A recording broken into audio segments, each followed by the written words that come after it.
I'm here with Juha from Finland. Nice to meet you, Juha. Nice to meet you again. So I'm really stoked to have you on because you just played in the top 4 of the Pro Tour here in Baltimore. So it was a really long game, your last game. Tell me a little bit about it. Yeah, I mean, Dromai versus Oldham. It depends a little bit on the Oldham's build, but I knew that Michael was on a more aggro/mid-range Oldham, not really any of that fatigue stuff. So I knew that I was going to have to defend early on, make sure I don't leak too much damage, so I don't have to start defending with cards I don't want to. And usually the way it goes is that if I do that and then I find a spot where I establish a board, his strategy has to change from killing me into killing my dragons, basically. And that's exactly what happened. I had to block a little bit with cards I didn't want to in the beginning, but pretty early on it changed. His strategy changed once I got like a Miragai and an Uvia on board. And at that point it was all fatigue for him, really, which should be favorable for me if I don't make mistakes and if the opponent is not Michael Feng, I feel like. So I've never lost that, from that point on. But I don't have a team. I've been playing online mostly, so that's I haven't gotten a lot of really high quality Oldham reps, like world class Oldham reps, which is what you really need to learn it. So not having that experience probably cost me a little bit. Made a few mistakes. Played a Chromai in the middle game for almost no reason, because I was still in the early game mindset thinking that I need to keep tempo. So I played a Chromai and maybe like a Rake the Embers, attack with the Chromai, and it got popped, and I had played both Remembrances already, so that was -1 Chromai in my deck. I don't immediately see what else I did wrong, but I'm sure there are like 10 or 15 mistakes once I review the video. So you learned a lot also. I learned a little bit, and I'm sure I'll learn more when I watch it back. Yes.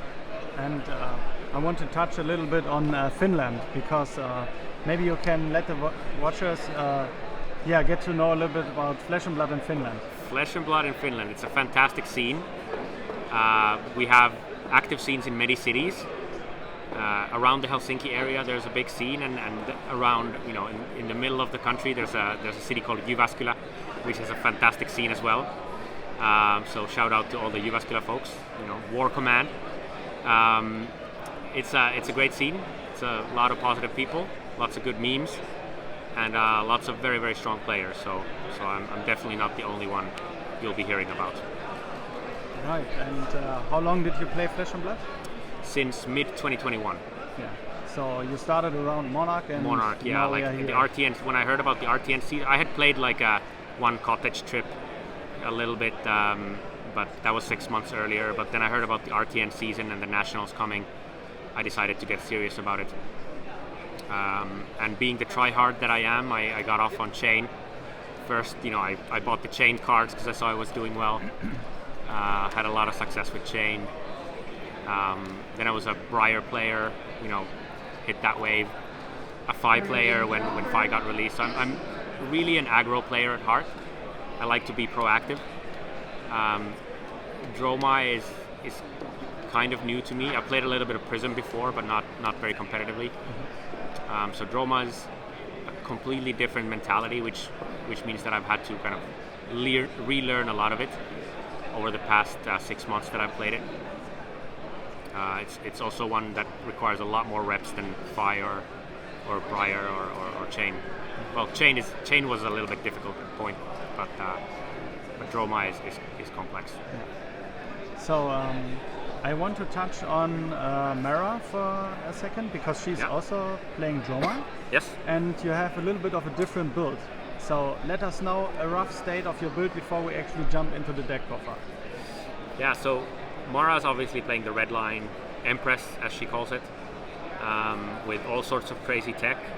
She has like breaking points now, and the Nourishing Emptinesses have been there for a long time, and the whole Flamecall Awakening, value engine, all that, and of course a lot more attack actions snatches and E-strikes and all sorts of stuff, blaze headlongs and so on, which gives you a much more proactive plan, and I think would probably fit my playstyle a little bit more historically. But I decided I dabbled along with that a little bit during the winter, but for this one, when Azalea was like the top dog for a little point in history, I decided that I need to be blocking 3 with my cards, and Big Dragon is much better for that because I don't want the blazes and the snatches and all of those in my hand when I get hit with a red in the ledger or something. No. Also, Oldhim and Lexi and everyone else, you need to be blocking in this format. So decided to go for Big Dragon. Got the base deck, I think, from Prodigy. Austin, I believe is his name. He posted it somewhere in Discord, and I got the idea of Ember Maws from that one. Not just the blues, everybody plays the blue Ember Maws, but the red Ember Maws. And I started like really thinking, why are these here? And I eventually found my own reasoning for it, and I really, really liked the card. Although I did cut one at one point, but red Ember Maw is like, it's got nuance. It's, you don't understand it at first. You think it's you hit for 8, and then if somebody pops something, then you don't hit for 8, but you pitch it for ass. So what's the point? But it's got a lot of nuance. So I'll get to it when we get there. Yeah. So let's jump into the deck profile and take a look also at your beautiful playmat. All right, yeah, the playmat. I think this is the Madrid one with all the dragons. I have the 2 signatures so far, Argyle and Musetti, and hoping to get the 3rd one at some point. But yeah, Dromai, obviously you could build it the Irish way. I don't recommend that. So Storm of Sandikai, of course. Flamescale Furnace. Well, everybody plays this. Nothing new about it. Crown of Providence is the only headpiece I have. Mara was playing Arcanite Skullcap, which is kind of cool in this Lexi heavy meta. To be honest, I didn't even think about it. I went Crown. It fixes your bad hands. It gets rid of the 2nd tome if you've already used your boots for tome, or it gets rid of a non-block in hand when you need to, and they're coming at you for a white turn or something like that. So it's just fantastic. Mage Master Boots, same thing every matchup. What you do with this depends on the matchup though. So in the aggro matchups, you play Tome of Fiendal with it for 5 points or 4 points or whatever of extra value on that card. And in the more grindier ones, where they pop you a lot, where they try to maybe fatigue or something like that, it gives you Passing Mirage. And of course, Passing Mirage into Ghostly Touch, which is the end game scenario, right? So that's it. And then I have 3 pieces of gloves. Ghostly Touch for the Guardian matchups. I think I play it also for Assassins, just in case. I might play it against Tree Frog Dash. I think I have it in the Blind Dash matchup, just in case, because the other gloves are not that great.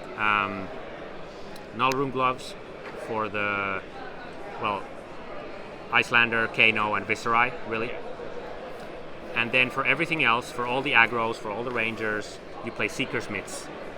This is just fantastic, because this allows you to go second, decide to go second, create an Ash on their turn, and then pick up your cards and get right to it, and start putting dragons on the board and start taking tempo. It's just absolutely fantastic, and people have been playing Crown of Dominion. It works, especially in the red line list, but you can only activate it on your turn, so it doesn't give you that fantastic turn 0 when they go first. Some people play both the mitts and the boots. Really cool idea. It might be a little bit risky to pitch 2 cards on turn 0 against some decks, because they might just come at you for 10 or something, and then you don't have the blocking cards. But a cool idea. I'll look into it. All right, then let's get into the main deck. Absolutely. Let's start with the blues. So I have the 6 core blues that pretty much everybody plays in Ember Maw, Sanipai, and Sweeping Blow. The idea with these is that if you have either of these in your starting hand, you're fine because you get to create a lot of ash. You don't want your blues to be zero cost. Dust ups would be great in the mirror, but if you draw a dust up in your starting hand, a blue dust up or something like that, it is absolutely devastating because you don't want to be arsenaling that. You can't pitch for it. It doesn't create ash when you pitch it for furnace. It doesn't really do any of those things you want to do in the first turns of the game. So you really want your blues to be generating ash. So that's the 6 core blues. I think in every matchup I play 1 passing mirage and then 1 or 2 come in from the sideboard sometimes. These are these are the win condition for the Guardian matchups, but they're also pretty good in a popper heavy meta otherwise as well. But I mean, you very, very rarely play them. It has to be a super niche case when you play it. So you mostly put it in because you need a blue. The other 2 blues that I play against the aggros are Pursuit of Knowledge. I would like for these to block 3. I used to have Enigma Chimera here, just for the block 3, but I realized there will be a lot of Dromai, and I really want this against the Dromai mirror. So I decided that I'm not losing any mirrors. I'm putting these in, and a lot of tech afterwards. So super good in the mirror because you can kill a dragon, get an intellect, and go about your way. But mostly 9 blues, and then I think against Lexi I played 10 just for the frostbites. That's for the blues. Then you have the core of the deck, the dragons.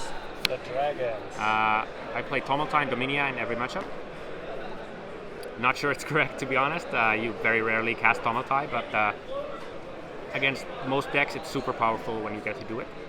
Dominia obviously super powerful whenever you get to cast it, but that's also quite rare, so often you just block with it. But really insane when you do it. And then I have 3 of everything else except Demai. Demai has lost its luster for me because Icelander is not played anymore. But I have 3 of everything else. Even Uvias, they're on the sideboard. Maybe what's notable is 3 Nekrias, which I really need for the mirror. Because in the mirror I'm playing 3 Nekrias and the 3 Uvias from the sideboard, which are both super, super critical in that matchup. Yeah. They allow you to generate so much more value than the opponent's dragons, like random dragons. So and they quite often stay on the board because they can't clear everything if they have 6 health and so on. But yeah, all of these are in, I think, in absolutely every matchup. Maybe a couple Nekrias come out in Azalea or something like that. All right. That is what the dragon matchup looks like here. Your lineup, sorry, not matchup. Yeah. And 3 Vincerakais as well. You'll see a reason later for that. And for the other, I think, main deck cards, obviously the Rakes, super powerful against the Rangers and against Guardians. Absolutely core card. 3 Burn the Moles. You need 3 for the Guardian matchups as 1 more win condition if you Tomaltai their Nalrune away. But also this deck is quite short on red go agains, so you always play 3 in every matchup because you need the red go again. Sweeping Blows for the Ash creation. It's a very Ash hungry deck. Sigils for the go agains and the life gains, and it does everything except block. CNCs, you play them in every matchup. Really good against the Rangers, of course. You get to play them not as often as you think, because you quite often want to lead with your dragons, and then after they've attacked you, you might not want to leave a hand that is super susceptible to a popper. So leaving going like Kyloria and pitch a blue and have a CNC in hand going for the ultimate mega turn, yes. Super, super risky, because if they pop the Kyloria, then you didn't create an Ash, you lost an Ash, you have the CNC and 2 resources extra, you did nothing. So quite often you end up in those situations blocking with the blue and maybe pitching the CNC for the Kyloria or something like that, because you don't want to be blown out. But when it lines up, it's really good at taking back tempo. And then I have the 2 Ember Moss. These are in the deck partly as kind of an Azalea tech, so when you got red in the ledger, you can come back for 8, maybe create some ash on the way, but most of the utility here is the turn 0, turn 1, create 2 ash, come at them for 8, maybe even force a Guardian to pop it, so you get the Ghostly Touch counter and 1 more ash. And sometimes, every now and then, you get to play it after attacking with your dragons. From a blue or from a double red pitch, you first play a dragon for 1 red, and then you pitch for Furnace and come in for 8. It happens maybe 2-3 times a tournament, so that's not the point of the card. It's just insurance for making sure you have ash. Yeah. Okay. And it's a block 3, right? So that's the rest of the core deck. Played absolutely in every matchup, all of these. Then we get to a little bit more sideboardy. I think the Fate for Scenes and Sinks played almost every time. In the mirror, you want to take them out because they are super clunky. I think I might play like 1 Sink in the mirror. But yeah, other than that, they're always there. Super good. Good value. Lexi's a little bit tough sometimes because they give you a Frostbite. And then you're screwed if you have 2 of these or something in a red hand. But which also means that you sometimes need to block like a card with no on hit because you might be susceptible to the Frostbite the next turn. So there's one thing like that I think in the quarterfinal where I blocked just like a vanilla damage 4, and I was thinking that I'll, instead of leaving it in Arsenal, I'll block it and not get blown out by a Frostbite. I'm not sure if it was correct, but that was the thinking. If somebody's looking at that match, wondering why did I play the Sink. But yeah, mostly, almost always in. Yeah. Then you get to the real sideboard. Tomes, they're in for the aggro matchups, and the mid-range ones, most of them. So whenever you want to be using your boots for these, you bring them in. Insane value off the boots. In this meta, a little bit less powerful, I would say, because it's quite rare that you get to keep a 5-card hand and then tome with the blue, because they always have some on hit that you absolutely need to block. So, but maybe if you gain 3 or 4 life off it, then it's still fine. You have to block with 1 or 2 cards. But if you gain the 5 life, you are doing fantastic. Dust ups. They're also against the aggros. I bring them out against Guardians because it's very hard to find time to play them, and it's very easy for them to block. Because whenever they pop something, this just left in your hand for doing nothing. But against the aggros or against the Rangers, really good value and a block 3, so no brainer. I only play 2 for that reason because so many matchups I'd like to side them out. Then we get to the anti-Guardian sometimes, especially anti-Azalea tech. So I didn't want to lose to Azalea, so on top of the 6 D-Reacts, I have 3 Oasis Respits and a Sand Cover. The logic for this split is that this is a super ash-hungry deck. So I noticed that I really like the Oasis Respites whenever I played them against Azalea. I'm usually at that point at lower life, so it's 2 cards for 1 life, 1 ash, and 4 block on a dominate attack, which probably has an on hit, so it gets to be pretty good value in the deck. Although 2 cards for a 4 block sounds horrible, right? But yeah, just for the ash hungriness, I don't like Sand Covers very much. I added 1 last minute.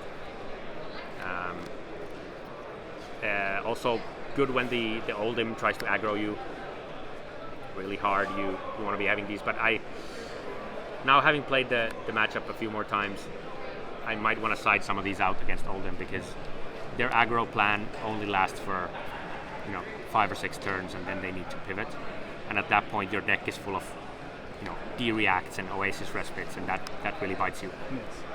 So I might want to take some out. And now the 3 Uvias. yeah. They're in there for the Guardians and the Mirror. Mostly those, I think. Really, really fantastic card. So I was on 1 Uvia at one point. And then I played against Jamie Faulkner and a Mirror, and I lost like super hard. And it was because he had 3 Necria, 3 Uvia. At that point I was on 2 Necria and 1 Uvia. So I learned the way of the triple Uvia, and it won me a Dromai game early in the tournament as well. So highly recommend it. Of course, crazy Ash hungry, but well worth it in the Mirror. And in the Guardian matchup, you usually have a lot of Ash, so it's insanely strong in that. And it's kind of like a 3 extra Rake the Embers or something, which are annoying to get rid of. Time Snap. This is for the end game scenario against Guardians, where you want another way to put a Passing Mirage on board and then attack with the Ghostly Touch. So try to find a spot to play this, and then you wait for the very end game. You use Time Snap on 1 passing, attack with the Ghostly Touch for 16 or 20 or whatever. They block what they can, they come back, they have to hit the Passing Mirage, or otherwise they're completely screwed. And then you have another one of those plays in your arsenal with the Mage Masters, another Passing Mirage, another Ghostly Touch for 20. So that's the win con against the Fatigue matchup. It usually works, but if you're playing Michael Feng, it doesn't always work. 2 Remembrances. Some people play 3, some people play 1. I found 2 to be a sweet spot. I might consider 3 now, noticing that even the aggro Oldhim plan has to pivot into a Fatigue plan so early. The one reason I didn't pick 3 is I thought I was not going to be top 8, so I thought I was going to be mostly playing Swiss, and I don't have time for 3 Remembrances in Swiss. Yeah. So that's it. 2 Vinserakai Dusts. Oh. Really good. It gives you another power turn. Try to find a spot to play it early game, same as the Time Snap, and then you can play you have maybe a few dragons. You play Miragai, Vinserakai on this. You can attack with let's say an Asvalai with no Phantasm. Then you can attack with Vinserakai with no Phantasm, and then all your Ashwings on top of that. And they need to block at least 6, and they need to come back for the Miragai, and then they need to come back for the Vinserakai on a later turn. So you need a few of these crazy power turns against Guardian to really get the tempo. All right. That's the deck. So thank you so much again, and it was a really pleasure to meet you here and to dive into your deck. In the end, do you want to shout out anyone? I absolutely want to shout out my wife and daughter first and foremost. I have a 6-month daughter at home. Family has been number 1 priority the past 6 months, and beyond that, which means I haven't had a lot of time to practice.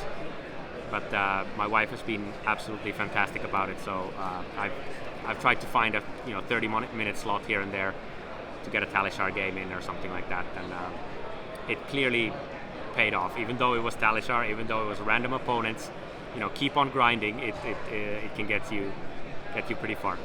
Amazing, man. Congratulations and safe flight. Thank you.